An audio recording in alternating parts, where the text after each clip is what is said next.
yn excited. Dwi'n cysgu ni dda neithiwr. Dwi'n lot o law o gwyntoedd. Ond na, ar ôl gweld pob yma, mae pob ma'n hwyliau reit dda. So, edrych ymlaen. Mae'n her bersonol. Mae jyst yn achos mor bwysig, dwi'n meddwl, ac mae'n bydd rhywbeth really special. Os gynnwch chi syniad pryd byddwch chi'n gorffen? Be di heddiw? Dydd Sadwrn. Cyn dydd Iau. Cyn dydd Iau.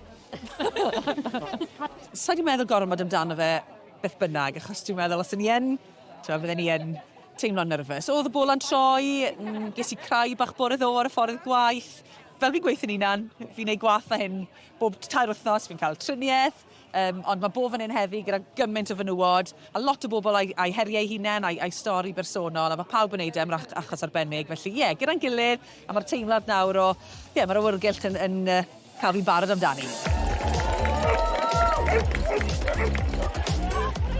A dyna ni y ceffylau blaen sydd am redeg yr holl ffordd ar hyd y cwrs.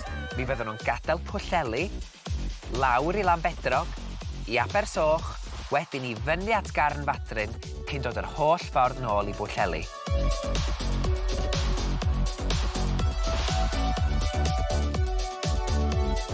Does dim cysadlu rhwng y menywod yma. Does na ddim gwobr i'r cynta ar draws y linell derfyn. Nid dyna ydy'r nod. Y cwmni sy'n bwysig a'r gefnogaeth merched gyda'i gilydd. Dwi'n meddwl bod o'n ddigwyddiad da i godi ymwybyddiaeth a am yr holl elusennau sy'n cefnogi merched hefo cecr a cyfle i gymdeithasu efo ffrindiau eraill sy'n neud o hefyd. Wel, Mari, da chi'n gwneud 5 milltir sy'n mae'r traed yn teimlo.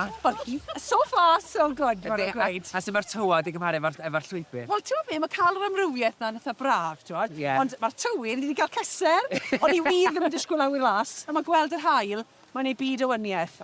Mynd yn iawn. O dda, wel, dwi'n eisiau maharu gormod ar chamser chi, felly mae'n dal fyny nes o blaen. Pob log, da chi'n neud y wir.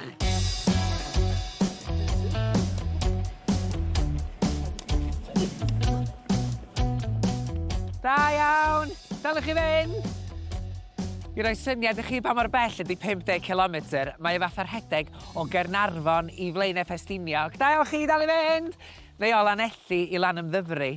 Ac fel rhan o'i kit, mae pob menyw yn cario medal efo nhw i gynrychioli bob menyw sydd wedi cael diagnosis o ganser a sy'n dal i dderbyn triniaeth. Hefyd, mae gan bob un ohonyn nhw GPS tracker arnyn nhw. Felly, os yna i agor yn ffôn fan hyn, fedra i gadw golwg ar lle mae Mari a'i ffrindiau ar hyd y daith. O, dyma nhw. A maen nhw'n neud y wych. Go on, Mari!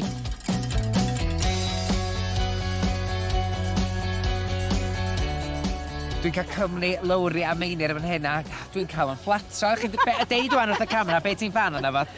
Dwi yn fan o Eryrod Mair. A be wyt ti'n fan o'na fo? Fan o siarad siop. O, diolch, a dwi'n fan o'na chi'ch dwy yn rhedeg yr holl filltiroedd yma am achos mor dda. Sut ydych chi'n teimlo? Oedden ni'n arfer chwarae cyffyle fo'n gilydd yn dydden. Ti wedi trotian chydig o'r ffordd neu'r rhedeg? O, cantra, yr holl ffordd. Ti'n rhedeg dy hun? Ynddo, dwi'n rhedeg efo Clwb Pedwyr Hebog. Nes i hon y flwyddyn gynta, ond dwi wedi cael y joban a fod y fan hyn y 2 flynedd. Ti'n haws bod yma'n hyn, ti'n mo? So be, dwi'n meddwl bod o flwyddyn nesaf dwi ddeud fod mi rhedag. Y nesau at ddiwedd y ras, gyda'i coesau'n teimlo'n drwm a phob un cam yn anoddach na'r dwytha.